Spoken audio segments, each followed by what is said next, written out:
پھر ایسے بھی کائنات میں پاکیزہ ہستیاں آئیں جنہوں نے اپنی زندگی اللہ کے نام کر دی اور اللہ کے لیے اپنے آپ کو وقف کیا اور اللہ کے لیے اپنے آپ کو مٹھایا اور اللہ کے لیے اپنے آپ کو تڑپایا، اور راتوں کا سسکنا، راتوں کا اٹھنا، راتوں کا بلکنا، راتوں کو تہجد میں آہیں اور سسکیوں کے ساتھ اور دعاؤں میں رونے کے ساتھ ساتھ وہ اللہ سے مانگا کرتے تھے۔ میرے محترم بھائیو دوستو، اللہ نے ان کو، وہ دنیا سے چلے بھی جائیں، اللہ نے ان کو دلوں میں زندہ رکھا، اللہ نے ان کو دین میں زندہ رکھا، اللہ نے ان کو واقعات میں زندہ رکھا، اللہ نے ان کے تذکروں کو قرآن میں زندہ رکھا۔ یہ وہ لوگ تھے جنہوں نے اپنے آپ کو اللہ کے لیے مٹانے کی کوشش کی۔ اللہ فرماتے ہیں وَسِيقَ الَّذِينَ اتَّقَوْا رَبَّهُمْ إِلَى الْجَنَّةِ زُمَرًا، ایک وہ لوگ تھے جو نافرمان تھے، ان کو فرشتے گھسیٹ رہے تھے اور گھسیٹ کر جہنم کے اندر لے کر جا رہے تھے۔ اور ایک یہ گروہ ہے جو پاکیزہ ہستیوں کا گروہ، جو فرما بردار، اللہ کی باتوں کو ماننے والے، اچھے اخلاق کے مالک، قرآن کی تلاوت کرنے والے، نمازوں کی پابندی کرنے والے، لوگوں کے ساتھ اچھا سلوک کرنے والے، احساس انسانیت رکھنے والے، لوگوں کے ساتھ بھلائی کرنے والے، اور میرے محترم بھائیو دوستو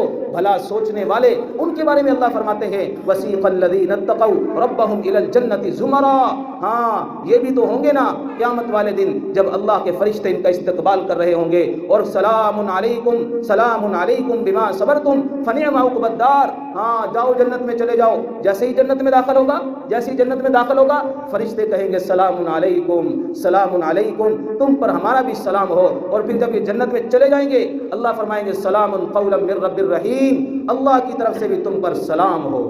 میرے محترم بھائیو دوستو، یہ اٹھتے جنازے ہمیں کچھ بتا رہے ہیں،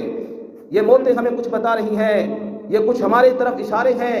کہ ایک دن ہمارا بھی آنے والا ہے۔ جانے والا اپنا رزق پورا کر گیا، جانے والا اپنی سانسیں پوری کر